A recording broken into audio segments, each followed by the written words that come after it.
You straight up cuckooed that dude, bro. Oh my God. You've got all your Charger gear on because feeling fresh as hell. Well, you guys better enjoy it. The fans loved it. You have to love what you're seeing on tape if you're a Chargers fan, especially for the future with Justin Herbert. On the move and throws and touchdown. Do this together. Players, coaches, staff, fans, together we can create something truly special. Stay tuned for some good content.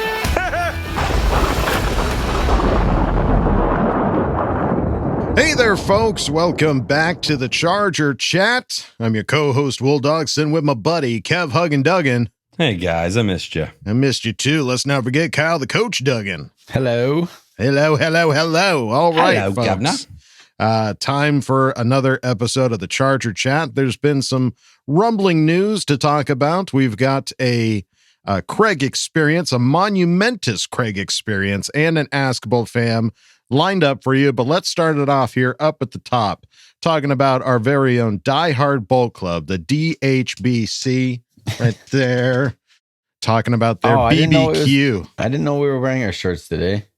Well, So, I mean, I don't think we didn't plan on it. It just kind of happened. I just ran now home. realized it. I literally, like, for This the podcast, feels like a likely story. no. boys. For the podcast, I have all my Charger shirts. I take one from the front, I wear it, I wash it, I put it in the back. I take one from the front, wash it, put it in the back. Oh, I like that. Sound like That's you're my dressed up in, cycle. like, your uniform, yeah. That way I go through all of them, baby. There's no shirt that ever gets missed. But Nice. the Die Hard Bowl Club had their barbecue, and holy smokes, what So a jealous. turnout. Dude, do you remember last year? They had a great turnout then. This Yeah. is like double Yeah. This is the a turnout. ton of people. I'm looking at the pictures, and there's like 1, 2, 3, 4, 5, 6, 7, 8, 9, 10, 11, 12, 13 tents. There's probably more in the background that I can't see, but Yeah. I mean, usually those are all like the different chapters. Like here's the Inland Empire chapter and the Orange County chapter and all that kind of stuff. And man, what a great turnout. God, I wish I could have been there. That would have been so I much know. fun. I think One day one day we'll actually do it. I really feel confident we need to get there because when do you get the what a only time you blast. get people like this together is at Thunder Alley, and people are Yeah. distracted because there's a football game coming up. Here, Right. you're Yeah. just with everybody. Like we're gonna have to make it happen soon. one of these days, Alice, one of these days, pow, zoom to the moon, or, a Die Hard Bowl Club barbecue. But one of our own, Justin Sabercool, shot some video, right? Yeah. He shot a whole And, bunch of video for us, and we're gonna put together a little video for the next episode of what it was like. If you're not in Die Hard Bolt Club and you want to experience what it would be like to be a Die Hard Bolt Club member, we might have a little something for you to watch next week. I'm telling you, folks, if you watch this video, you're gonna want to join. You're gonna get the itch to join the Die Hard Bowl Club, and I won't blame you one bit. And apparently, the chapter that was the furthest away that made it was the Denver chapter. Of the Die Hard ride. Bowl Club Let's ride. went all the way out to the barbecue in the Inland Empire. That is so freaking cool. Love to So see cool. that. I'd love to see a version of this for another team that has a fan base like this that gets together before the season starts. That is Right. this many people. So you don't see this. You don't see this very often. So Right, in the keep up off the good season. work, Pablo and Rike. Absolutely. All right. Well, OTAs have been going underway, and Daniel Popper tweeted out Chargers OTA starting today, May 22nd in Costa Mesa. And guess who's there? Our very own Joey Big Boy Bosa. Holy cow. Look at this guy. Look at this Viking. And it's crazy because, we have some quotes coming up, but he hadn't been to the first day of OTAs since like the very beginning of his career. It's been like 6-7 years since he showed up for this. Yeah, last year was all the big talk that he came back because he always, for the optional stuff, he always just stayed in Florida and had his own trainer and was trying to be consistent. And they talked about it a lot last year, why he decided to come back and make the change. He said a lot of it was due to his D-line coach being like, hey, you need to get out here. You're a leader. You need to show up. And then wanting to work out with Khalil Mack and wanting to be like in the environment with all the guys. So you just love seeing it. Now he clearly enjoyed it. He thought it was beneficial last year, and now he took it a step further and showed up for day one of OTAs. I mean, it's May right now. Yeah. It's May. We still have 3 full months until we get football. and they're already showing up. It's so fun. It's so exciting. It's so good. And there's an element too where he was talking about how like he trains with his brother, but whoever was training him, he didn't come to camp. He got hurt pretty quick. So I'd rather have them with our staff than coming in with like some injury that's about to pop off. So this is good on a lot of levels. Yeah. Let's see. Jeff Miller tweeted out Chargers running back Austin Eckler wasn't present for day one of OTAs, which is his standard approach. Head coach Brandon Staley said he anticipates Eckler being here for the mandatory portion next month. Yeah, he's talked about how he tries to rest his body as much as he can, working towards like not peaking too soon. That was his whole big thing last season. So everyone's going to try to blow this up because of the contract talks and requesting. It's already started. Yeah, it's already started. Requesting. Guys, like you got to pump the brakes on that. But just right now, before I haven't seen a ton of the hate yet. He's going to be our running back this year. He's not going anywhere. Right. So pump the brakes, shift the mindset, be excited. We should be giving him like a farewell tour because he has been a huge part of the Chargers. Yeah. It shouldn't be a bash him for not showing up to OTAs. This is normal. This is what he always does. If you didn't bash him before, don't start bashing him now. Exactly. Well, I think it's some of those network shows and stuff that are like, all right, well, he didn't show up. There's going to be problems. Yeah. When those they don't even know that he hasn't shown up for this in years. So they're making this giant thing that is not necessary. He was going to do this anyways. When we interviewed him last year, he basically said this exact same thing. Like, I'll come ready. I'll be ready for the season. Yeah.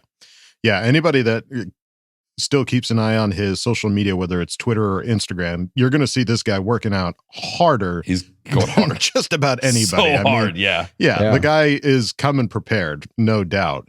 And in reality, for the way that our team is structured, and in all likelihood, this being his last season, I don't mind these other guys getting reps right now with whatever the new scheme is, and let Isaiah Spiller touch the football a little bit. I mean, I feel like he didn't at all last year. So what a concept.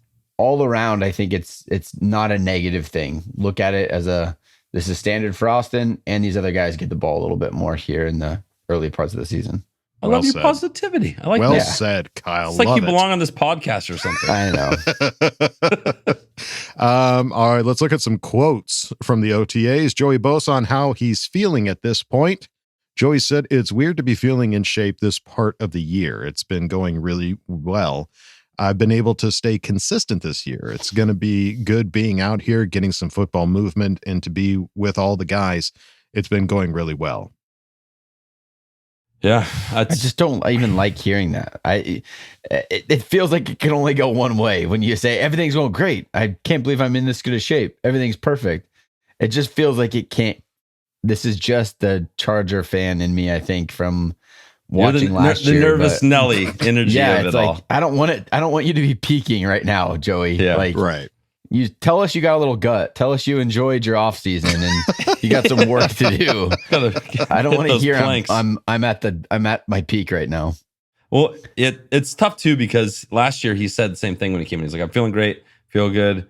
But in reality, he wasn't, and he was just kind of feeling good for how he normally feels. Exactly. So the fact that he's feeling like he's in shape already coming in, that's good for what, all the stuff he's going to put his body through. He's not coming in barely being able to practice and start going. He's going to be, warmed up and pretty much ready to go when it's time to really turn it up. Right. And like you said, Joey hasn't shown up for day one of OTAs, and how long? So for him to be in shape and ready to go this early on, I mean, it has to be good for him to already start getting the reps. And like you said, Kev, like with him now knowing that he was dealing with an issue last year, the groin issue, to the point that like it wasn't stopping him from playing, but he kept having to favor that other side, and that only worsened that side of his body. Now that all the surgery's done, now that everything's cleared up, it's like, all right, I'm coming in, and dude, I'm fresh, I'm ready to go. So I love to hear that. And a little bit of accountability too. Like you want him, what happened and how the year finished. You want him to show up, be one of the first guys there. You got to put in some work, dude. It's time to step up because, we need you to be at your best. And he's a team captain. So, you should be there day one, and you should be there to show what it means to be on this team and, earning the type of paycheck that he's earning as well. Right. Yeah, you set the standard, especially for the new rookies that are coming in. Like Thule shows Big up time. day one. Yeah. And you already have Joey Bosa out there working drills with you. So Yeah. help him. all around, I think it's from a fan's perspective, I love seeing all the vets out there early. It's great teamwork. Yeah.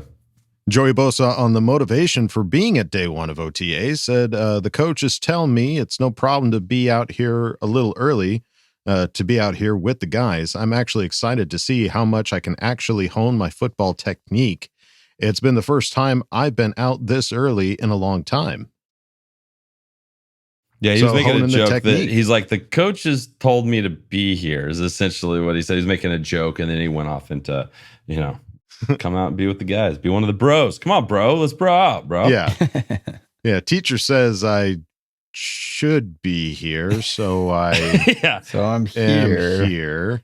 Last time I was here was in the principal's office, and he told me to show up early this new school year, so I'm here. So here I am. Yeah. I'm just here so I don't get fined. Yeah. Nice pull. There's some of Joey Bosa's response though in media you have to take with his insane He's sarcasm. so sarcastic. It's insane. Like he's just probably tired of being asked like, why are you here? He's like, coaches told me, like, just shut up. Like I'm here. It's not a problem being here. I'm excited to be here and hang out with the guys. Leave me alone. Yeah. He did that exact thing when they were asking him about. A couple of the reporters kept going back to the playoffs and how it ended, and at one point he's just like, "Are we going to talk about the future? I don't want to talk about that anymore." He just like went off on him, and he's just like was like a killer. He went killer mode for a second. And I was like, "All right, he's back. He's ready to go. I like this. He's not talking about that shit. We're moving on, just like us. Let's move on. Let's move on." We kept the receipt, but we're moving on. Yeah. We're moving on, big time. And then Joey Bosa on the second year playing with Khalil Mack said, it was great last year, even with the short amount of time. I'd say he's definitely part of the reason I came out early. I feel obligated to do my stuff when I have him watching me and him counting on me. And it's nice to have that. You feel obligated to these guys to do your best. Accountability, us, buddy. Yeah. Think about us too, dude. We're here putting in work. Me. All off season. Yeah. Me, All Kevin, Adam, we're here. Ain't all no off rest season, for the grinding. Charger Chat crew. No. Yeah, we showed It's up. 1 a.m. in Poland. Come on now. I'm working for on, you, Joey. Joey, we were working with Romanian Wi-Fi last week. You can show up to Costa Mesa. Yeah, a little Think early. about Thank us. you. Yeah. Please and thank you. All right. And the new practice facility, the Chargers practice facility, which moves them from Orange County to Los Angeles County, is scheduled to open in time for 2024 season. Whoa. And they showed off some Did you see work that in video? progress pictures. I didn't see it yet. Holy shit, dude. They have this Is it on their YouTube? they have this Okay, I'll watch it while we're going right now. VIP lounge that you can pay money to be a part of, where it's a bar restaurant that overlooks the practice fields. We could be paid to be a part of? If we can somehow make some more money together collectively. No, I don't mean we're gonna do it. I just mean like the you could go get a membership to go hang out in this exclusive part of that where you can literally drink, eat food, and watch practice. That's crazy. Right? That's so cool. Right? Let's start playing the lottery, boys, because I want to get there at least a couple practices a year. Yeah. I want to.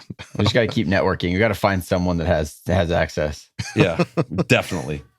All right. And then Ian Rappaport tweeted out the NFL bylaw on allowing a third QB to be active without burning a roster spot was approved per source. Looks like all that whining about Max Duggan is now useless. Yeah. Well, Looks I mean, like a great draft pick. Yeah. Now he gets to sit there and not burning a roster spot. Now we can keep a 7th DB or a hey, let's fifth get a 4th linebacker, whatever QB, you hang want. out on the practice squad or something like that. Oh God! What if we start carrying 4 now because they gave us the freebie? Oh shit! Chase Imagine the Daniel fan comes base is walking gonna up. explode. Our fan base would explode. We pick up the 4th. The day after this, we re-sign somebody. Yeah, that would be hilarious. Oh, well, that's but cool, it's funny though. because I posted it and somebody went back and was like, "We don't have a problem with that. We have a problem with the 53-man roster." I'm like, dude, stop it. Just cut it out. Everyone, please stop it. Shut up. This is great. Well, now, who's not going to carry a third quarterback? I can't imagine one of them not carrying one on that roster. Wait, but and the then, 53 man, we didn't carry the quarterback onto the 53 man. We just wanted him on the active so they didn't get picked up and on the practice squad. So we're good now. Yeah. So yeah. So I don't get the confusion or the frustration there, but now it's awesome to have a third quarterback, especially one that's Max Duggan, the Heisman Trophy runner-up. Great. I got to find out more about great last name. I got to find out more about this rule because you know how I'm loophole Duggan. You kept Max Duggan is a big, sturdier Taysom Hill-ish kind of vibe. Let's put him out there at tight end. Let's get him out there on special teams. Get down the field. There's your extra guy. You know what I mean? Yeah. I think I saw. I'm not going to allow that. But. No, I think I saw that both of your quarterbacks have to be injured in order to bring that third quarterback into the game. So like he's there, he's dressed up, but he ain't playing unless those other two guys go down. Talk about the best position in all of sports as being the third quarterback now, where you're not playing in a football game, but you get to dress up, do the whole deal, just chill there, knowing there's no chance you're going in the game. It's pretty rad. Oh, yeah, you're right. You take away backup quarterback, backup quarterback's the new best spot. Definitely. Double backup. Definitely. Yeah. Well, speaking of the backup quarterback, Chase Daniel tweeted out, per source, the Chargers are signing former Giants defensive tackle Nick Williams to a 1-year deal entering year 11. Williams provides some key depth at a position of need for the Chargers. So I think I saw earlier, prior to this coming out, Christian Covington ended up going to Detroit. Yeah. So this feels like just kind of coming in and filling in for Covington going to Detroit. Dude, they've gathered so many defensive linemen this offseason. Like right now, they have Gerard Clark, Morgan Fox, Christopher Hinton, Austin Johnson, Sebastian Joseph Day, who's now 51, by the way. He's no longer 69. He just changed that. Whoa. Right. Big change. I just saw that today. 51's a big, strong number. I like that better. I like that. And then Terrence Lang, our new draft pick, Scott Matlock, David Moa. Like they have, and there's even more. There's two more defensive linemen on here. Tito. So they have clearly looked at what didn't work for us last year in terms of not being able to stop the run. There's a lot of guys. There's a lot of big bodies currently on the roster right now, and they just gobbled up another one. Yeah, That's you got to perfect. feel good about our trenches right now. I feel very confident about our offensive defensive line. Yeah. I don't know the last time I felt as confident as I do. Now we don't have the giant nose guard consume a spot, but it's clear that's not the vision for what we want out of a defensive lineman. So I think with the athleticism that we have, now you're adding in Eric Kendricks, that linebacker that has a little bit more of that downhill. I think the trenches are in good shape. Yeah, Nick Williams was selected as a 7th-round pick by the Pittsburgh Steelers in the 2013 NFL Draft. Williams has appeared in 83 games for the Giants, Lions, Bears, Dolphins, and Chiefs. Oh, my. So, yes. Great depth piece to have. And, yeah, I mean, another body to work out with all the new talent because it's 90 men on the roster during off-season and preseason and all that kind of stuff, right? Yeah, you get them through we talked about the previous episode. We get them the whole preseason, the whole thing, yeah. Whole kit and caboodle, and then it's a super cut. Whole kit and caboodle. Whole enchilada. Oh, Magilla. All right. Well, I can't think of a good segue, but if you haven't heard yet, folks, we've got a Patreon, patreon.com/chargerchat. We've got a lot of funny videos posted over there, and we've got a hangout coming up here pretty soon, a hangout with our people in the Special 10 category. So if you want to check it out, go to patreon.com/chargerchat. And if you don't want to go over there, that's totally fine. You can go on over to our regular website, chargerchat.com. Check out all the cool stuff we got over there, t-shirts, hoodies, and stickers. You can chat it up with other Charger Chatteteers in the member section and ask questions in Ask Boltfam. So go check out chargerchat.com. All right, gang, it's time to go on to the next segment. Now, this is a pretty big deal here, folks. This guy has been around with us for years at this point, I think. Yep. We're at least hitting close to double digits, if not. I'm looking it up right now. Give me one second. I'm looking this I'll riff up. As we're the very first Craig experience was March 15th, 2021. 2021. So yeah, Wow. 2 we're years past plus. 2 years. 2 Yeah. years with this fine gentleman.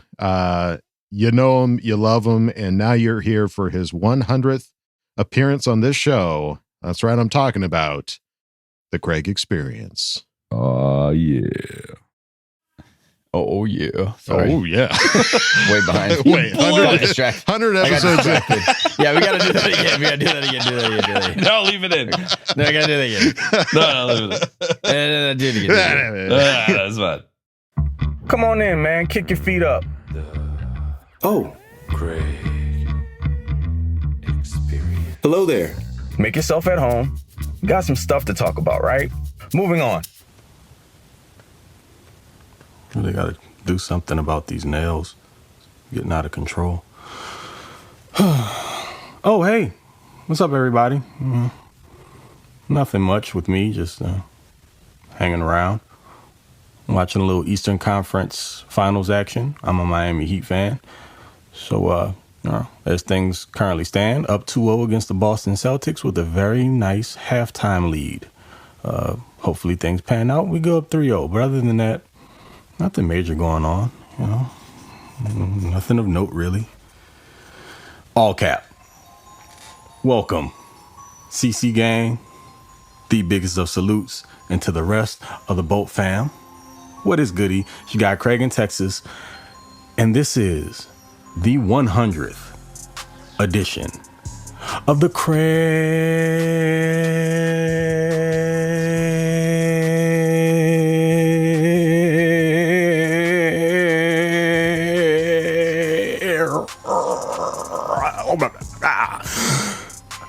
Experience. And before we get into the regular proceedings, allow me to say thank you to the CC Gang, my Charger Chat brethren, Dub D, Kev, Kyle. This was my introduction to everyone on any platform. And you guys gave me my first opportunity by inviting me on. And unbeknownst to a lot of people, I'm actually very introverted. So this is me, stepping outside of my shell. And I appreciate you guys for asking me to do it, because it's led to some great things, and couldn't be here without you. So my heartfelt thank you to you, and also again to the Bolt fam for tuning in and listening to me weekly, bi-weekly. I really appreciate you, because I'm just a dude who loves the team like the rest of you guys are, and happy to share my thoughts, opinions, and feelings, of course, of the shamelessly positive variety with all of you. So here's to the next 100 plus. So let's get into it. Time to talk some Chargers ball, per usual. Yo, really, man? Like 100 of these joints? Seriously? I'm not an overly sentimental person by like any means, but that hits a little different. Anyway, enough with the mushy stuff. Let's talk about some of the happenings. Haven't been very many. We're in the throes of the offseason where we're beyond the draft. In whatever wave of free agency this is considered, like 6th or 7th, hell, who really cares at this point? But the Chargers did sign Nick Williams, defensive tackle, who has some experience in the Vic Fangio, Brandon Staley scheme. So he could be brought in for depth purposes. Don't really know what's going on with Otito Ogbonnia or Austin Johnson. Could be an insurance piece. Who knows? But I'm good with that. But outside of that, let's talk a little bit about just some of the areas in all three phases of the game that I think the Chargers have hit on, and where there can still be some improvement. So let's start with the offense and the O-line inside the big uglies. When's the last time that you can say you felt this good about a Chargers offensive line? I really couldn't tell you. Pretty much got every position solidified. Now, what I would like to see is an incumbent for Corey Linsley. Someone to come in over the course of the next year or two, develop behind him. Will Clapp is not it. And salute to Will. He's actually, he graduated from the same high school as I did, Brother Martin in Louisiana. So, salute to him for that. Also, he's an LSU Tiger. All good. But still, it's not the guy that you want replacing Corey whenever he's ready to roll out. So, I know there are a couple of names that are floating around that are currently on the roster, maybe at other positions, that have some flexibility that may be able to move into that spot. So we'll see how that goes. Other than that, no real complaints. The running back position, there's been a lot of talk about that. Even people that were expecting running backs to be taken in the draft because of the current Austin Eckler situation. We see how the running back market played out. Austin found out the hard way. Doesn't have a whole lot of leverage. So unless something really strange happens or a team decides that they are willing to trade for a running back who's 2 years away from 30 and is looking for more money on an extension and a new deal, Austin's probably going to be a Charger at least one more year. They'll probably work something out for him, kind of the same way that they did with Melvin Ingram, maybe sort of, because the Chargers like Austin, but they're not going to overpay because y'all know how it goes with running backs, unfortunately. And I say it all the time, say it again. Mamas, don't let your boys grow up to be RBs.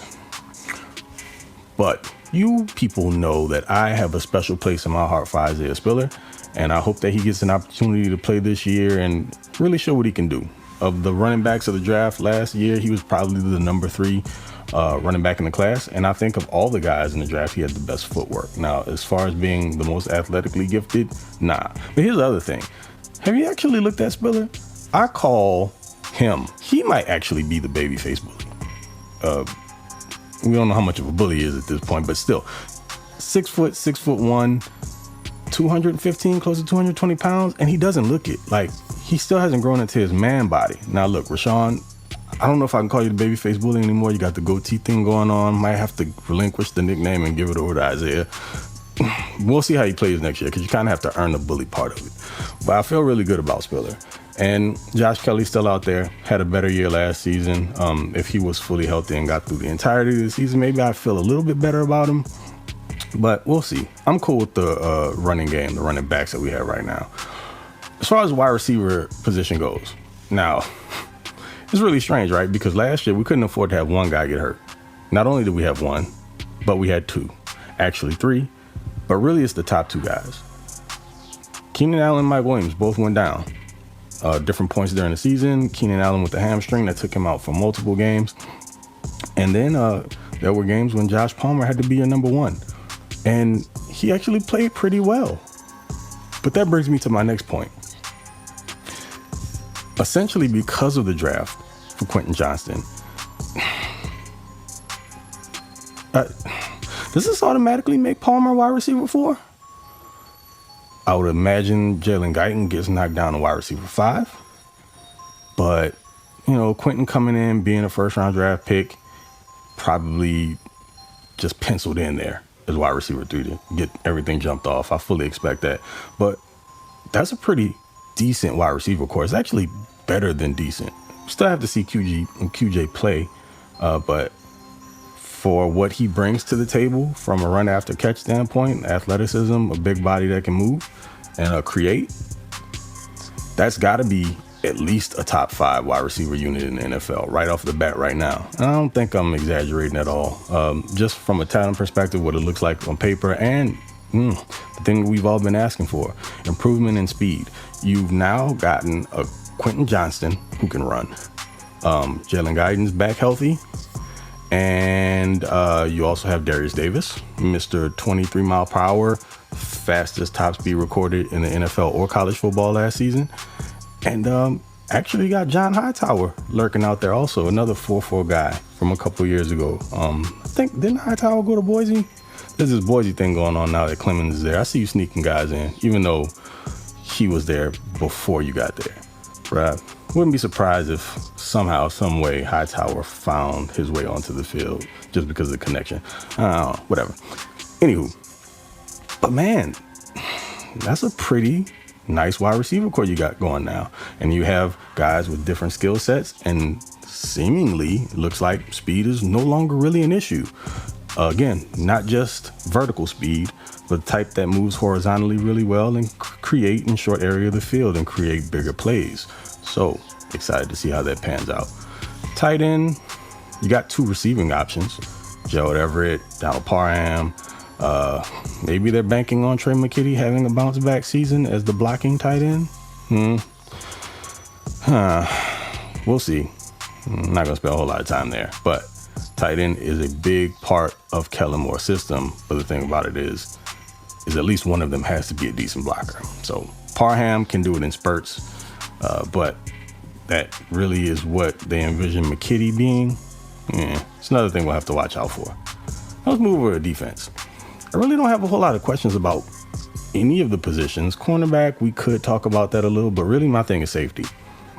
Are you really going to bank on Alohi Gilman or JT Woods being the guy full time?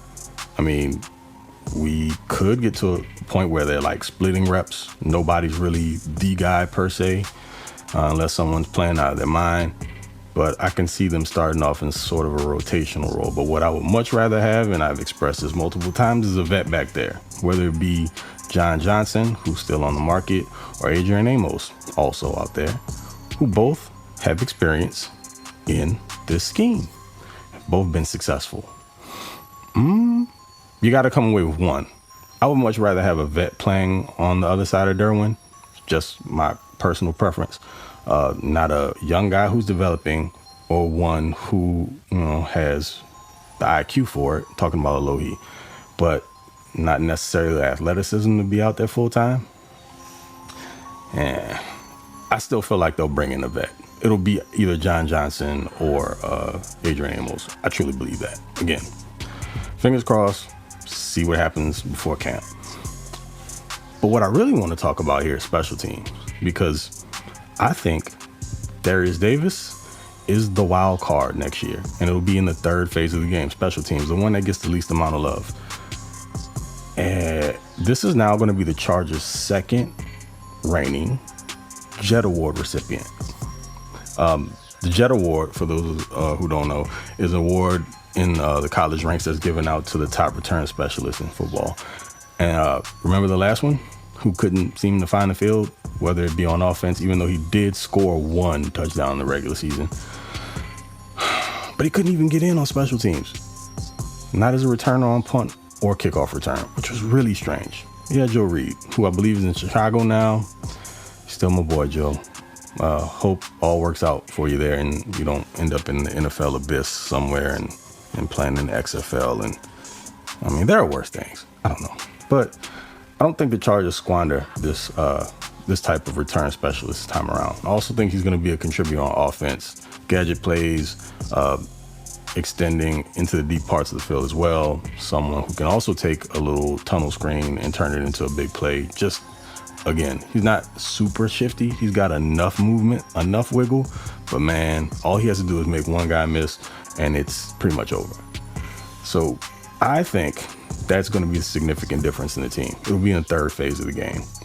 Offense and defense will get the majority of the credit, but Darius Davis could be responsible for field position, putting Justin Herbert in situations where he doesn't have to go the length of the field to make, talking about 8-10 play drives, whether it sets up 3 or 7, whatever. You can put the offense in more advantageous situations, and I think our new OC, Kellen, will be able to make some magic happen when he's got shorter fields.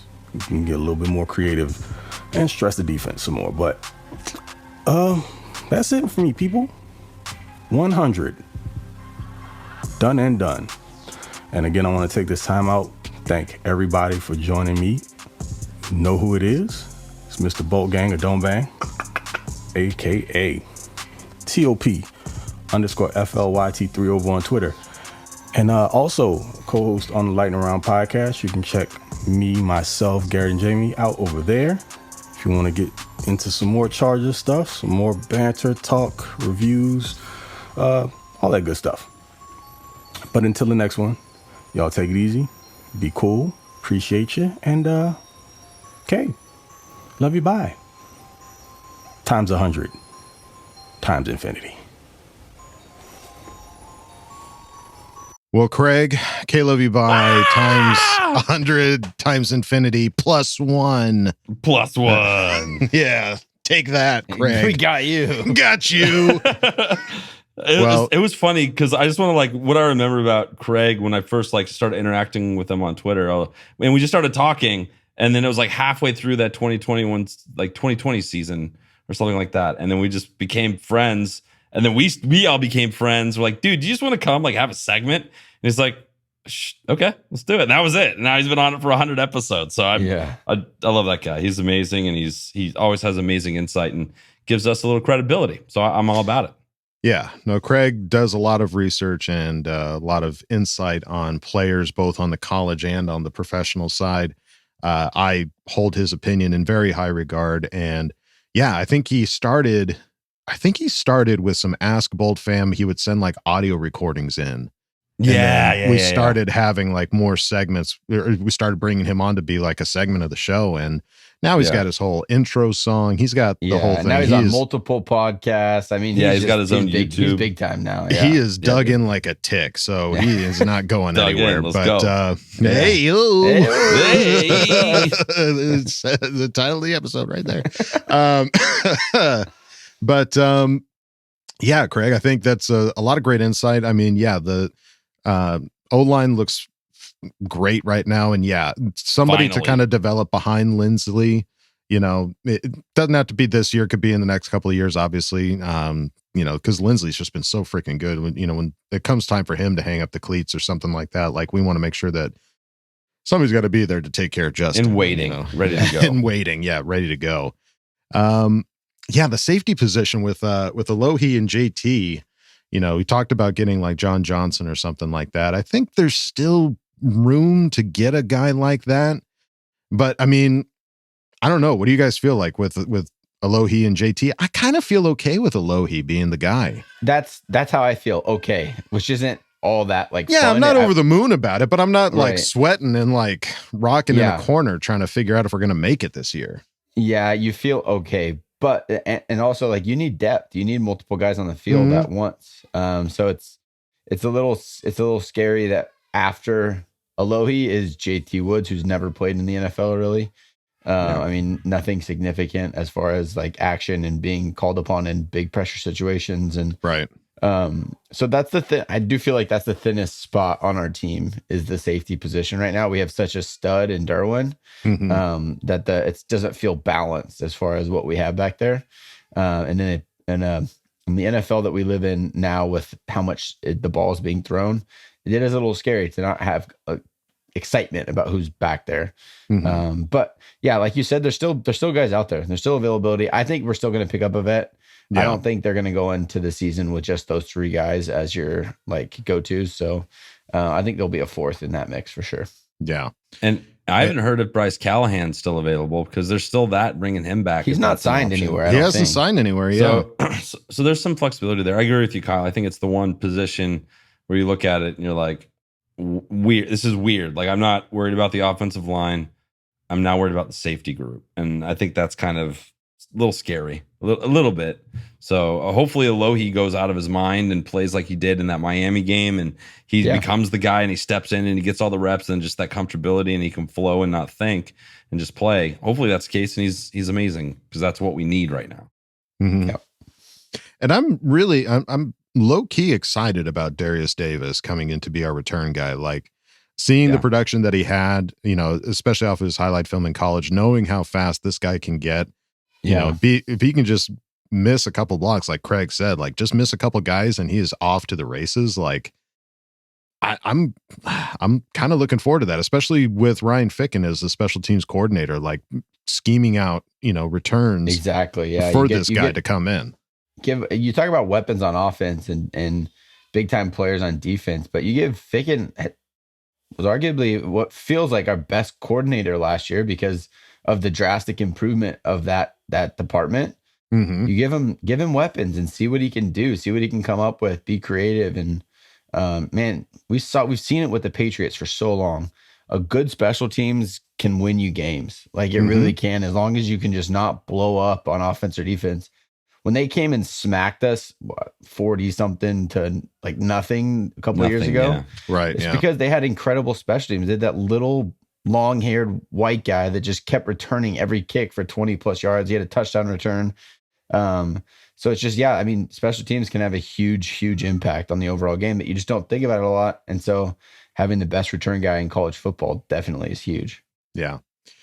Well, Craig, again, thank you for another awesome Craig experience. And thank you for being with us for as long as you have. We love you. We love having you on here, and we'll keep doing this, man. It ain't stopping. We're gonna ride this till the wheels fall off. So let's go till they make us stop, or they make us no stop. rotations either. Let's just go. That's right. You're always first string, my guy.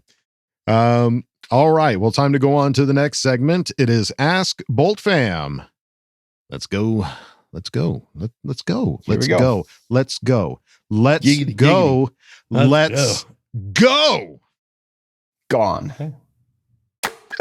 Time to put your money where your mouth is. Hi, guys. Go jam a thumb up his butthole. That's what you do. I wet myself in excitement. Bosa hungry. Your thoughts are like totally appreciated. Catch you later, dude. Okay, love you, boy. That's right, folks. Time for Ask Boltfam. And we start off at the top with Devin Bearl. Beerly. I'm gonna go Lee. I don't know why. Okay. Devin, tell us if we're wrong. Beerly. Beerly. Okay. Who asked the question? Beerly. Everyone is freaking out about our safety room because Gilman will be the likely starter next to DJ. I get being concerned about our depth in that position, but I thought Gilman played really like lights out towards the end of the year. Thoughts? K love you, bye. Also, BTFU, family, trust, respect. All right. Okay, dude. All right. Well, I mean, we just kind of waxed pretty poetically about Alohi Gilman, but yeah, I mean, he did have a game where, I mean, he was called up, to be like, all right, dude, Derwin can't play. You got to come in and guard Tyreek Hill, arguably one of the best wide receivers in the league. And he performed in prime time, dude. Yeah, and in prime time game, no less. The one it's the biggest, and the people are watching. Everyone's watching. He stepped up and he shut him down. He couldn't do anything. What was Tua? He couldn't get the ball to anybody. It was like one of the worst passing percentages in the league last year. That game. So right. I want it. So this is all. There's so many like potential guys right now, right? Guys that were like kind of backups that could step up into the limelight. The big ones are the running back group and this group. Are you going to have J2 Woods and you're going to have a Lowy step up and be what they're supposed to be? Because we drafted J2 Woods pretty high. So we're hoping he can step up and do something. True. Same thing with the running back group. So the position groups that people are worried about, you can be worried because there's not a veteran there, but there's guys that have been groomed and should be ready to go and be able to perform at a high level. Like we've seen some of them do it. It's just not consistently, but we have seen them do it when they were given the chance. Yeah, we sound like we're kind of right on the same page as Devin is. It's like I'm not stressed or freaking out about the safety room. Feels like the depth's not quite there, but the guys that we have there, if you could carbon copy Alohi and give me another one, I'd be pretty confident with the depth that you then have. Like, he's not a Pro Bowler, he's not an All Pro, but I think he's going to get the job done. But we just need another one of that kind of style or that level of player to make me feel confident about the depth at the position. Mm-hmm. Alohi's clone would be Alohe. So Alohi. It'd be like multiplicity. Come on up and spitting on bugs.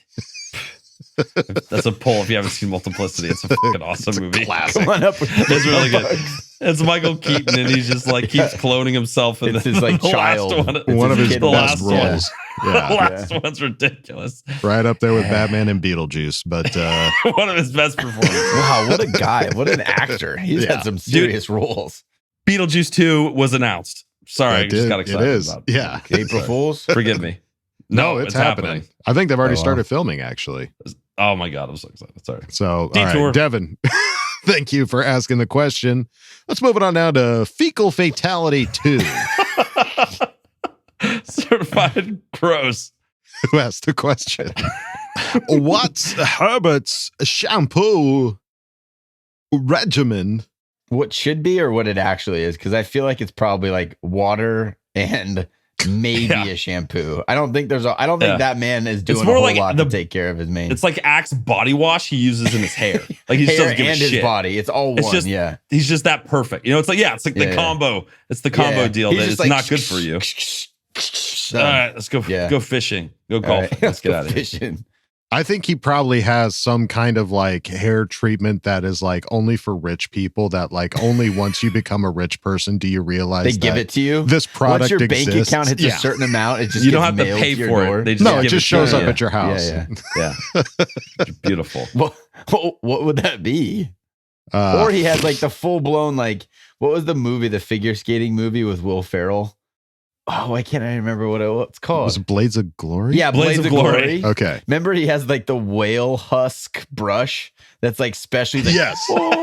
Exactly. Yeah. No, Maybe there's he some has kind of those. special product that only a select few people have. Maybe it's like in Fight Club where they like go steal the fat from the liposuction clinic, but it's all like, it's all like, Chiefs fans fat, like the fatties, fatties. And they do something with it, and that's what he does his hair with. All the leftover grease from Andy Reid's cheeseburgers. Gross. Yeah. Yucky. Hey, I felt like it something sounds gross, should but don't knock come. until you tried it. Hey, fecal fatality. You know what I mean? I feel like the answers need to follow the name. You know what I mean? Make it gross. Make it gross. That's what he's looking for. All right. Make it fecal gross. fatality 2. Thank you because for I joining guess us. fecal fatality was already taken. Number 1, or he just forgot his password. Or he for just the first went in one. on the number 2. That's for poop. You get it? When you go number 2. I think that's giving it too much credit, but thank you for asking the question. Creative name. Let's move it on now to Hangry Seth. Revenge of the fecal fatality. Who asked the question? Oh, yeah, I'm back. After a good little rest, Hangry is back. All right. So answer me this. We know Herbert is number 1. You think Max beats out Easton? I think his chemistry with 2 TCU wide receivers and his aggressiveness will come in clutch. Hey. You got what? So Easton's on a 1 year deal. Correct. Yeah. So I think he's not going to do it this year. This is going to be the year of comfortability and transitioning him to him working with Justin, and then maybe next year, depending on what happens with Easton. And what it's less about taking over this year. It's more about showing the coaches what you're capable of to eventually take over next year with a easy transition and no drama. You know what I mean? Yeah. Who wants drama? This was not a 7th round pick. They're going to make a huge impact this year. They're looking down the road for what's he going to do in 2 years, and can he be the backup? So I think it'll be fun. It's fun to watch the preseason because we know Justin doesn't play at all. Right. So it's fun to watch the 2 different quarterbacks who have similar styles. I feel like they're both just really athletic guys, aren't super polished as far as like all the technical throws that they have to make, but they're just like gutty guys that'll go out and run the ball, like carry the team type of leaders. So I think they drafted the younger Easton Stick in Max Duggan. So it's clearly the 1 year replacement, but get him in early. Yeah. It makes a good point. I was going to say, makes a good point with the 2 TCU wide receivers. I mean, coming in already having some kind of chemistry with 2 of the guys, one of them being the number 1, draft pick for the Chargers this year, I think gives him at least a little bit of an edge to beat out Easton. I think we'll see in the preseason. Easton has thrown to Keenan and Mike and Jalen and Gerald Everett and the actual guys that are out there starting. I'll just say the second half of that first preseason game is going to be like an extension of the championship game. I'm just saying. I think they're going to come out lights out. We're going to win that first game, no problem. Max Duggan's going to carry us to a preseason game victory. First preseason game victory. Episode 267. We'll know which one to come back to. Yep. Hangry Seth, thank you for asking the question. Let's move it on now to Glenn Flores, who asked the question. Is Kellen Moore the most important addition to this team in 2023? If so, how many more points will the Chargers score on average this year than last year? They averaged 23 points per game in 2022. Hey, Glenn, right off the bat, thanks for that last part where you told us what they averaged last year, because none of us knew. We all was like, oh, shit. Big ups. Yeah, thanks, dude. That really helps me answer this question. Thank you for the layup. Yeah. Thanks for the assist. All about those alley-oop layup questions. I'm reading to him like, oh, crap. I got to Google Oh, this. Jesus. Google. Google. What did I do last Don't fail year? me now. Hey, Siri. Yeah. Alexa. We all have our own assistants to help us be fucking semi-knowledgeable Alexa, on the podcast. how many points? Yeah. Snap. AskJeeves.com. Jeeves. All right. More. 30. I'll go with the touchdown more per game. That's aggressive, but I think that it felt like we did not score 23 points a game last year. That feels high, to be honest. Like the way that our offense played, it just didn't feel like we were scoring a lot of points. So it has to get better with being more aggressive, putting the ball on the field. Now the defense may allow more with us potentially turning the ball over with taking deep shots. But I think we're going to score significantly more. I would say to be aggressive, I would say 30 points a game. That's how you win 17 if we're winning 17. So I'm going to base this on another stat that I just saw is that Justin wins games when the defense allows, he's 19-4 when his defense allows less than 27 points. That's a stat I just saw. So I'm just going to be conservative. I'll say we hit 28 and the defense can do that. We're going to be a dominant football team. I'll take 30. 30 would be great all day, but I think at least a 5 point per game increase with Kellen. I think the floor. I think there's a ceiling that can go much higher than that. And it just depends on how quick they can get it together, because it's a first time coordinator with a brand new offense, bunch of guys. There's going to be hiccups those first 4 weeks. Sure. There's going to be mistakes. There's going to be that kind of stuff just out of this year. They haven't been together long enough. But I think as I have a feeling as the year continues to cook, we're going to win by more and win by more and win by more. And it's just going to keep stepping up. So I'll go 28 for that. I like it. Well, we haven't lost a game if we score 30 points. The only game that we lost scoring 30 points, do you know which one it was? What? Freaking Jacksonville Jaguars in the playoffs. But if we can score 30 points, we're in really good shape most of the time. Yeah. So all right. So 30 and we less down. than 27. Yeah. I love it. All right. What about you, Will Dog? You got to give us one. Come on. Say 40. Say 50. $1, Bob. 50. Yeah. Price is Right rules. The price I'm going wrong. on vacation. I'm going to the Showcase Showdown, motherfuckers. I don't know what the typical average points are or who even had the highest last year, but I'll say 31 just for the heck of it. Yes. Hey, Siri. hey, Siri. Hey. Oh my gosh, my phone turned on. Ask her. Wait, are you what guys was the there? highest average? My phone clicked over to my headset, clicked over to my phone. Sorry.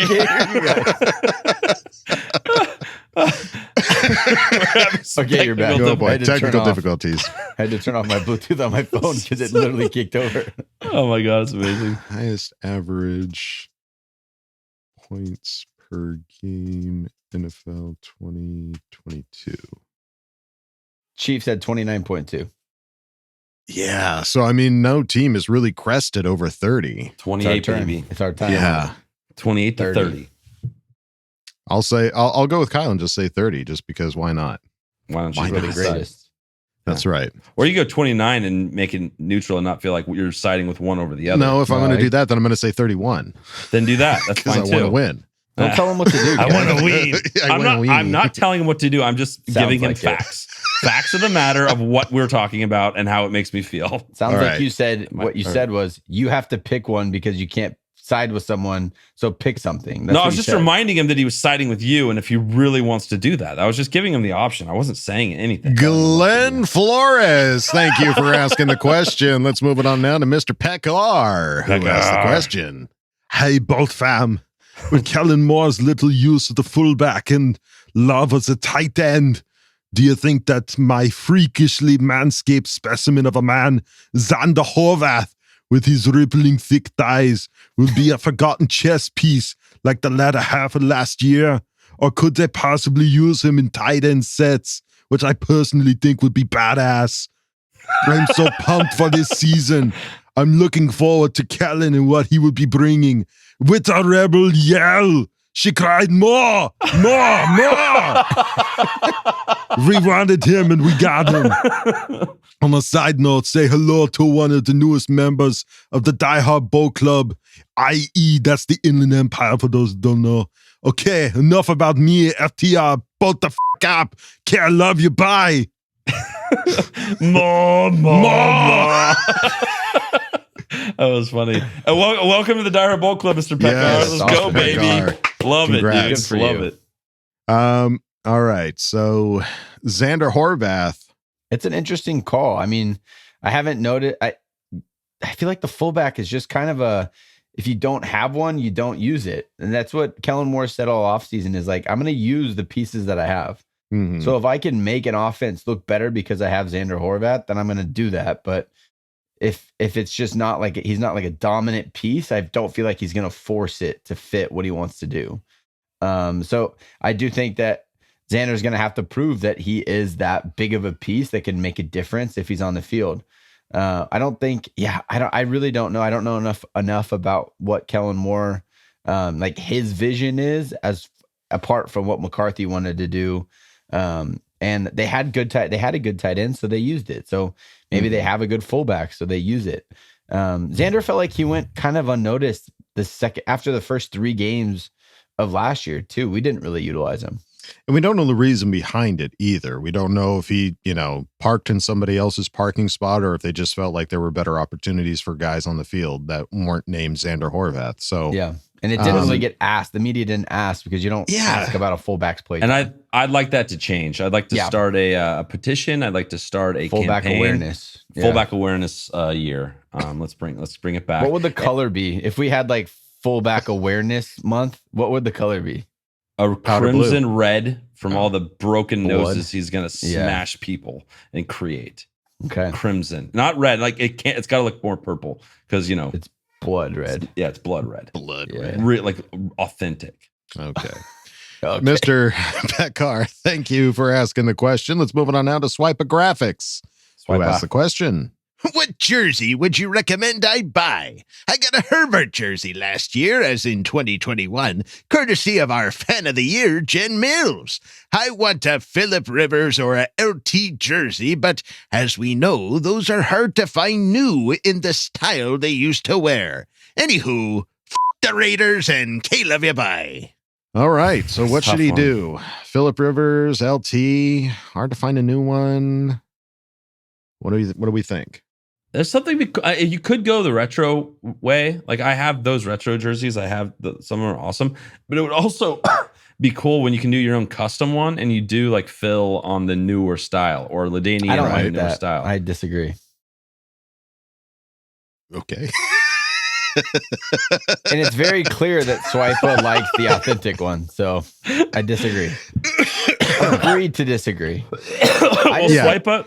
Swipa here. I got an offer for you, Swiper. I'll let Kyle continue after I'm done with my offer. Yeah. So I have a Phil Rivers jersey that I don't use, or it's not really hanging up. I have it stored away. I bought it at a car wash in San Diego, thinking it was like OG, like good, slightly knockoff brand. Yeah, I'm willing to donate. You bought it at a car wash, my guy. Yeah, the one in Poway. Touch of class, right down Target. Ted Williams Parkway. We know. It's stitched. It's the whole deal. I was like, this looks good. And then I got it home and got it under like proper lighting. And I'm like, little off. This is the short bus version of the normal jersey. Believe it or not, we didn't hit the jackpot at the car wash. Dude, if you want a slightly not realistic Phil Rivers jersey, hit me up. You are selling this thing. It's sitting right there. I know where it is. It's sitting there. If you want it, hit me up. Let's go. All right. You pay for shipping. It's all yours. I'd say if you want a throwback jersey, be patient and look for the one that you want, because eBay is a good place to go check out. Yeah. Look, I mean, people are selling jerseys all the time. As far as which player you should go for, I mean, I love Phillip Rivers. LT is the GOAT. is the GOAT. Yeah, I think you go LT. You and can't he's still go such wrong. a big part of the team right now. Right. Like he's at all the big appearances, and he's a big part of the team. Phil hasn't even retired yet. Right. So he can't even be a legend. He's still active. And you got to think about your closet too. You don't want that kind of confrontation hanging up next to each other. You know what I mean? Quarterback on quarterback. You definitely, I think an LT is a better move. Yeah. So best of luck, Swipa. An offer's on the table with Kev, Hug, and Duggan. But you want wash jersey, we got you. Car wash. Hit me up. We'll figure something out. All right. Swipa Graphics, thank you for asking the question. Let's move on now to Athir Kadir, who asked the question. Wool Dog, my baby! First, Coach, I love you for telling fans to shut up about the Chiefs and taking my side, baby! My question, what is the hardest 4-game stretch for us? Mine, 15-18. Let's go. Love you, my guys. FTR, Herbo, MVP, both Super Bowl champs, baby! All right. So, hardest 4-game stretch. Yeah. What do you guys got? I mean, 15-18 makes sense because just for the last game alone being against the Chiefs. An AFC West opponent brutal. And arguably the toughest AFC West opponent. Stretch. Yeah, AFC West always plays us the toughest, and you have Vegas and then Buffalo. Buffalo at home. So at Vegas, Buffalo home, at Denver, which is going to be cold against a good team, and then home against Kansas City. That's a tough look. Yeah, I don't think it gets much harder. The other thing too is you got to look at is some of the teams we'd never play. You know what I mean? Like there's that, they're not great teams, but you don't have the familiarity and you don't have really the scheme ups and that kind of stuff. And it's how good you are at halftime. That's what I've noticed sometimes with the Chargers. So like it's week 8 through 11 where it's Bears, Jets, Lions, Packers.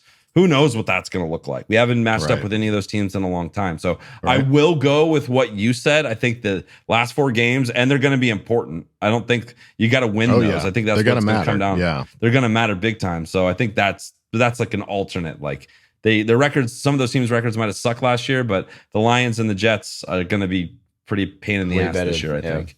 Yeah. All right. Well, hard to argue with your answer there, Athir, but thank you for asking the question. Let's move it on now to Rebolted 2006, who asked the question. Hey, Charger Chat fam. Finally landed my dietetic internship after 5 long years of DTR work in the retirement homes, which means no games for me this year. It's going to be hard not having those wonderful Charger relations. It was such a release, meeting up with fans in the parking lot, and then the next thing you know, we were pumping and sweating all on top of each other in the stands, having those lovely Charger relations with each play of our beloved team. Oh, when I was younger, I used to have lovely hot Charger relations on my own every Sunday. Sometimes late Sunday night, Mondays and Thursdays, in my room, in the living room, or in the front seat of my car while driving on the interstate. Then when I visited StubHub and Thunder Alley at SoFi and found out about DHBC at away games, it was great to be able to get that fandom all over me and release all that's been built up for the last 17 years. Just wanting and waiting and wanting and made my head blow off. Man, I got my own self hot and moist telling that story. Either way, maybe when I'm done and get the experience, I can replace Paige Crawford as the lead dietitian for the Los Angeles Chargers one day and get you guys some hookups. Now to the question. 1, our obvious statement games this year are, as always, against the Chiefs, then the Ravens, Bills, Dolphins, and apparently now a Rodgers-led Jets team. There are questions at running back safety. Did we do enough to help Justin? Is the depth of both lines good enough? Did we add enough pieces to address the run defense? Can everyone stay healthy, etc.? That will determine the outcome of those games. With that being said, what's left on your game day bucket list, and are you able to do any of those this year? The franchise has done as much as it can do this offseason and has more than enough pieces now to compete with the best. If the team decides to bring in a veteran safety or running back, etc., well, that's cool. It's just time to be fans and show up this part of the year and to figure out all the details of how you want to experience it. Boat up ASAP. In the meantime, enjoy my first highlight video from videos I've captured on my phone. Okay, love you, bye. A sexually charged grandma. I've never heard that before. Oh, she likes those relations. Moist is just a terrible word. Yeah. It's just terrible. It doesn't describe anything that's good. just not wet. It's just moist. It's just moist. Sticky and yucky. Stop. Okay. Stop it. Gross. Stop it. Well, for those that want to check it out, Rebolted 2006 posted a video. It's up in our Ask Boltfam under his question. If you want to check it out, it's a great highlight video of all of his experiences and such. Yeah, is this true? I'm sad he's not going to be going to games and stuff. So, well, sometimes it's work before play. We all know that. Especially for Mrs. Doubtfire. Especially, yes, he's... You have to go at the workload, with those relations. All right. So did the Chargers do enough? Are we feeling comfortable with all the pieces? Obviously, you mentioned, safety and running back. Obviously, we could put a vet in there somewhere, but do we feel like they did enough? I think we have the pieces. We've beat to death. We have to stay healthy. Got to stay healthy. Only add so many pieces with the salary cap. If the cap wasn't there and you could just spend unlimited money, we could have added more depth, but you can't. That's why you have 5 starters on the offensive line, and then you have backups, and they're backups for a reason. Yep.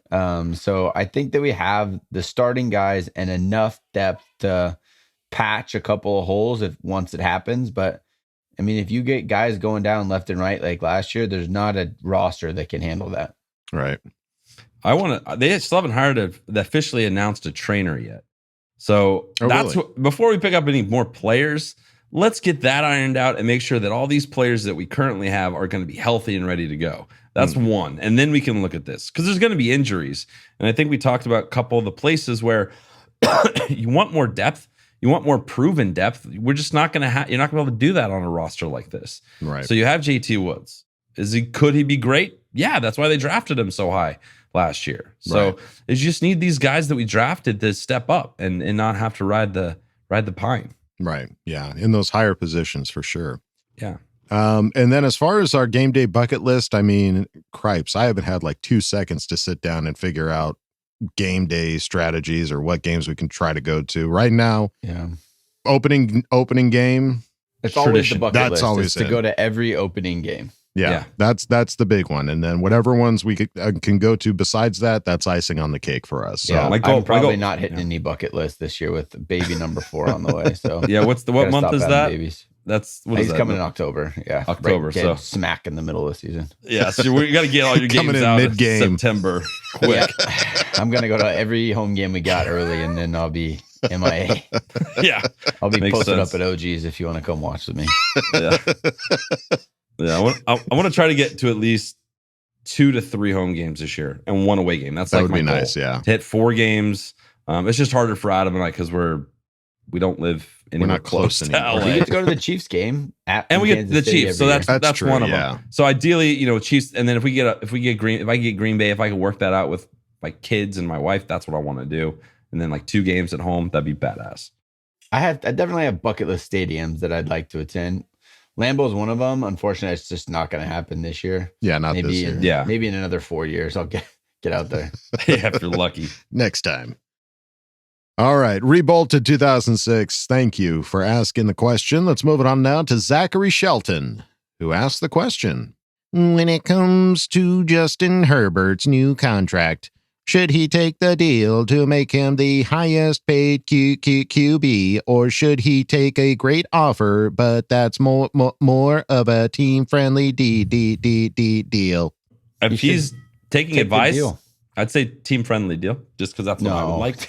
He's gonna take the most money. Of course. I just hope I hope it's a long contract. I don't want a 5-year deal that we then have to up again in 5 years. Give me that Mahomes 10-year deal. That's team friendly. It really is, because in 6 years, the way that quarterbacks are being paid, he's going to be cheap, but he gets the long term, like, I'm going to be here my whole career. We get the benefit at the end of his career of he's not going to be one of the highest paid annual salaries, even though we made a mega deal at the beginning. So my hope that he does become the highest paid, but he takes a longer deal so we can lock him in and we get the benefit of that come years 7 through 10. Well, and then I think there's a great example of that. You do that, and then look what they're about to do with Mahomes. If you earn it and you go win them you win us 2 Super Bowls, we'll refigure that out and make you the highest paid guy. You know what I mean? Like that, there is an opportunity for that. So that if you want to get those opportunities and like have more available players where we're not getting hit so hard on the cap with your yearly amount, that would be awesome for us fans. But Justin, do you? I'm going to support you no matter what. Absolutely.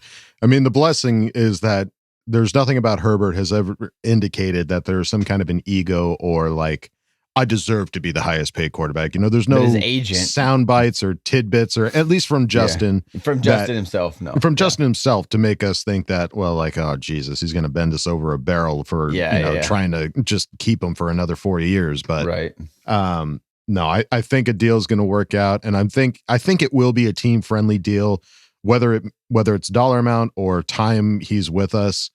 Either way, I think it'll be something that will work amicably because, yeah, I mean, as much as we love him as the quarterback, we got to be able to afford at least a few other players that can support him. So there was something I saw that when they did the walkthrough, when you guys watch it, they had the walkthrough of the new practice facility and they had like the mock-ups of like each room and all that stuff. The amount of times Justin Herbert was in those mock-ups. Oh, right. Yeah. It was a lot. Yeah. So I think they're pretty much going to pay him whatever he wants is going to happen. Yeah. They've already committed to him with the graphics team and like all that shit. Like he's already the face of the Chargers. It's already done. So they're going to pay him what he wants. It'll get worked out regardless. But Zachary Shelton, thank you. Glad I'm not paying it. That's all I got to say. No kidding. Zachary, thank you for asking the question. Let's move on now to James Melia, who asked the question. Hey, guys. I got a snake draft for you here. 6 picks, 3 current Chargers, 2 former Chargers, 1 retired, 1 still in the league, and a uniform for pickup basketball game with you subbing in and out. Order for draft is Wool Hug Coach. All right, so I get to pick first? Yeah, do it. I'm going to go immediately with retired and pick Antonio Gates. Okay, good call. He played college basketball. We all know that. We all know that. Yep. Who's next? You. I'm next. You. I'm going to go, he's tall, seems like he can play good hoops. Let's go Mike Williams. I'm going to match your strategy of retired right off the bat and tight end and go Kellen Winslow. Ah, shit. Woo! I blew it. Nice. All right. I'm going to go Quentin Johnston because I know he played basketball. He's a fan. Yeah. Oh, yeah. He's big high school stats. That's a good call. All right. Keenan Allen coaches his kid. Like he has a foundation for basketball. He loves basketball. Let's go Keenan Allen. Keenan Allen. I'm sticking with the wide receiving core for my basketball. Yeah, I like that. I'm going all freak athlete. Give me Derwin James. Ooh, good pick. Good pick. Derwin. I'm gonna go. I'm gonna say Austin Eckler. Little point guard. Yeah. Little guy, you guys missed a big one, and I'm fucking really awesome that I got this. Is Donald Parham? He's 6'15", whatever how tall he is. He's going to be great on my team.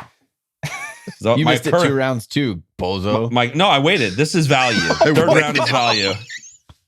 Third round is value. Oh my god, that's the funniest thing I ever heard. That you. So waited. I got my three current. I got value in the 3rd round. Feeling good about this draft. God. Okay, someone took Mike Will already, right? Yeah, I did. Kevin. Just to clarify. Okay. All right. I will go with. I already have a retired, so I need 2 former that are still in the league. Right. Sure. Yeah. Let me go. And you know what? I'm gonna take Herbo. Give me Justin. He's an athlete. That was my next pick. Damn it. Same. He's competitive. Yeah, well, he plays basketball too. We've seen clips in I should have went with him over fucking Parham. What was I thinking? Oh, dude, you just got off on that Parham. Psych. Parham's tall. He's perfect. All right. So Boy, can the former be retired? Can we just agree that that's Sure. okay? I don't think so. I think it has to be a guy. I mean, can we think of 6 former Chargers that are still in the league right now? Think of guys we just I can think of the one I want. All right, I'm going to get a bruiser. I'm just going to say, give me Dan Feeney. Fuck it. Okay. Just throwing Bud Light, throwing down. Okay, we're doing it live. Yeah. Fuck it. Give me, let's go to the New England Patriots. Give me Hunter Henry. Oh, good call. Ooh, nice. I like Good that. pick up. I'll go with Melvin Ingram. Yeah, nice. He's former, not retired. I like it. All right. Let's see. I want to get another former. I'll take Perryman. Fuck it. Fuck it again. You got to recite your team off after this. It's got a bunch of little guys. It's a wild team. I don't care. And Go this Darren can be Sproles next. Darren Sproles, the shortest basketball team of all time. I'm gonna go going back to the 70s. It's got to be in that era. He's got to be from that era. I'm going Dan Fouts. Give me a aggressive, the motherfucker in charge, walking in there, point guard, calling the shots. Let's ride. Okay. I'm going current. Let me go through our roster right now. I don't know why, but I feel like he has to be good at basketball. I don't have like a true point. I'm gonna go with Zont. I think he has to it's a good have call. some He's handles. got it. Yeah, for sure. So and I need one more current, so I'm going to say Mike Davis. good. I was about to say that would have been a good pick. Mike Davis. I like that. So Okay, well now it's yours. Bonus Well, now point. So wait, I thought I was done. I think we're on our last one. We're on our Oh last shit! Another. So what do I have? Another. I don't know. In the league and one retired. pick. Two former. 2 former, 1 retired. So you need another former. Oh, I that's went still in the Hunter. league. Still in the league. Still in the league. Jerry Tillery? Still- No. Boo. Boo. How dare you? Come on, hurry, pick. I'm struggling. Jerry Tillery. Storm Norton? Oh my god, I cannot believe. No, I take it back. I take it back. No, you already put it in. I got this pick with the last pick of the draft. Philip freaking Rivers, That's former, not retired. That's a loophole. That's totally what I should have done. All right. And what How did I uniform pick is Jerry Tillery? Wait, you guys want to hear my team? We got to recite teams off. Yeah, I because got it. If you're gonna remember I it, got it's a Kellen bonus Winslow, point. Derwin James, Justin Herbert, Melvin Ingram, Zont, and Philip Rivers. I'm beating you. I don't know. I got Mike Williams, Keenan Allen, Donald Parham, Hunter Henry, Dan Fouts, and fucking Jerry Tillery. The last 3 completely killed your team. Not good at all. That's Jerry Tillery pick. I'm Really fucking destroyed panicked you. so hard. I'd be a terrible GM. Well, I know that Antonio Gaines and Quentin Johnston will carry this team. Okay. We've also got Dan Feeney, Name Mike off your little Davis, guys. Denzel Austin Perryman, Eckler. and Austin Eckler. So, hey, That's a wild. we got it this is where gonna it be a wild counts. soup. We got My heart. team is for sure the best. Well, why don't you be the judge of it in the comments? Tell us what Yeah. you think. Who what had you the got, better James? team? They're going to say Wooly because everyone likes Wooly the most, but it's just not true. I don't know how you listen, went we're the mullet. He went underdogs, baby. He went mullet on us. I don't know how you can. I vote love for Dan mullet Feeney, on. baby. I want him to come in and just wreck. He'll just be body checking everybody. He's got that energy. All right. I think we hit it all. James, We did it. Melia, thank you for asking the question. Yeah. Let's move it on now to Boltville 714, who asked the question. If coaching Kev went to the beach and could take a few of the Chargers player for a 7-on-7 tackle of flag football, who would you guys select? And to make it a bit fair, you guys would have to be the QB for your team. So no Justin. He can chill and hang out with Will Dog on the side, drinking some high quality H2O, just tossing the ball back and forth. There is, however, one catch. Will Dog, you can only talk and conversate with Justin using your voices. Which voices would you choose? What would you talk about? FTR and Kid Love You Bye. All right. 7-on-7. Again, these are hard, dude. So you got to pick 6. You got to pick 6 players back and forth. Okay. Snake draft rules. Yeah, you guys, and it's only you guys. I'm not picking. looking I'm for over value. here. I'm over here chatting with Justin Hoybit. What are you guys talking about? I don't know. Figure out your team. I'll come up. You work on that. Okay, so who's going first? All right, You ladies go first. Kev. Go ahead. Okay, I'll go first. I'm going to go with Keenan Allen, first pick. First pick, Keenan Allen. I'm going to go Joey Bosa. Okay, just to be clear, this is 7-on-7, so this is only passing. There is no running the ball. Joey Bosa. Okay, perfect. Thanks. I'm going to go with Mike Davis. I'm going with Quentin Johnson. Okay, I'll go with JC Jackson. Now I have both starting corners. And I don't know who you're going to play. So wait, I'm confused. What do you mean? So 7-on-7 is just, it's like offense and defense. So you have to play. They got to play both ways. Both ways. Yeah, yeah, that's okay. Yes. So you're picking. So he's got people to guard guys. your wide receivers, is what he's saying. Yeah. And you picked? Championship. Did you pick Derwin James? No. Derwin James. Okay. Derwin James. Final answer. That was easy. So you picked Mike Williams the first. I picked Joey Bosa. You picked Joey Bosa. Joey Bosa. Wait, so who's your team right now? It's Joey Bosa and Derwin James. No, you have a third one in there. Call me Pro Bowl. No, I only picked 2. I have 3. So then it's because you went first, Kyle. So it's my turn. So this is Kevin's third pick. He just went and picked Derwin. He picked the second player. Before. We got to run. We got to run this tape back. I don't remember. I think you went with Mike Williams. Sure, call it Mike Williams. Fair. Yeah, for argument's sake, I'll take him. Okay, Mike Williams. I'll go with Quentin Johnson. No, I went Quentin Johnson. Kevin picked Quentin Johnson. Okay, that's who we're. That's even better. Mike Williams. I now have the 2 starting wide receivers and 2 starting corners. Yeah, Kev's got Bosa, Derwin James, and Quentin Johnson. I got something up my sleeve for Bosa. Don't you worry about nothing. This is not good. Fuck. I'm dying. Okay.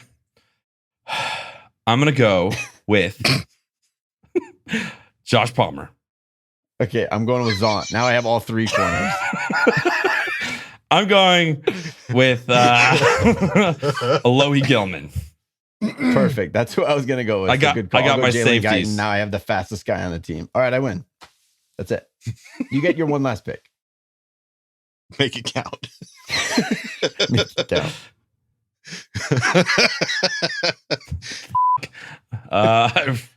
You gotta pick like a game changer right now. Go out there. I don't even know what you can do because it's not that close. Austin Eckler. He's got it all. He can do both. He's everything. He's a Swiss Army knife. Okay. Yeah, good call. All right. I got Keenan Allen, Mike Williams, Mike Davis, JC Jackson, Zont, and Jalen Guyton. How did I get the whole starting team? You don't have a single starter on your team. Joey Bosa. Yeah, he'll get open.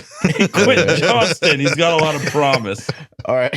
Well, Doug, what's your voice? What voices are you talking to? I got to talk to him in like whatever the least annoying, because I can't be like, Justin, what are we going to do today? Throw the ball. Like, Al Pacino? I don't know. I don't know. Get a wave. Oh, Justin. What are we having for lunch today? Hoo-ha. Would you like a beer?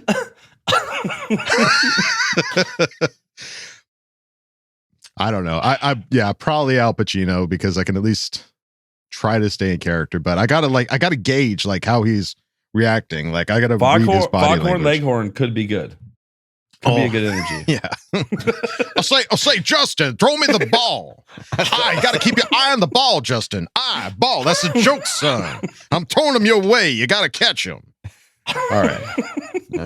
Boltville 714, thank you for asking the question. And we go out of Ask Boltfam with Cerberus 21, who asked the question. Has anyone noticed that our initial starting linebackers will be Kendricks wearing number 6, hoo-ha, and Murray wearing number 9. I have nothing more worth sharing. Okay. There it is. 6 and 9. You do the math. But I will ask. Would you rather bitch slap Joe Lombardi, nut check Dan Orlovsky, or Dutch oven Sam Acho? Both the f*** up and fuck the Rizless Raiders. Fuck them. Quite the observation. Our light packing cord is gonna fuck you up. Some good photo opportunities. That's why Jason Day changed numbers. I hope they You sit can't next have to each other on the bench. him in the middle at 69. 69, 69, 69. That's a lot of 69s. That's a lot of, that's aggressive. Good observation. Just imagine the 69 stack from like our team photographers. There's gonna that's be a blitz. That is a blitz call all day long. You're sending both of those guys. 69. That quarterback's Eric Kendricks just like inverts in the air and tackles the quarterback. Airtight. You call it airtight. Okay. That's not the question. For sure. Yeah, I can't. Dutch oven for sure. Hands down. I think we all do it at the same time. All three of us, one giant Dutch oven. There will be puke. That's not a Dutch oven. That's a German. I'm not going there. I'm not going to. That's warfare. Yeah, that's warfare. That's chemical warfare. Attempted murder right there. That's what that is. That's not fun. That's illegal in a lot of states. Might get on some kind of list after that. All right. That's a Russian sauna.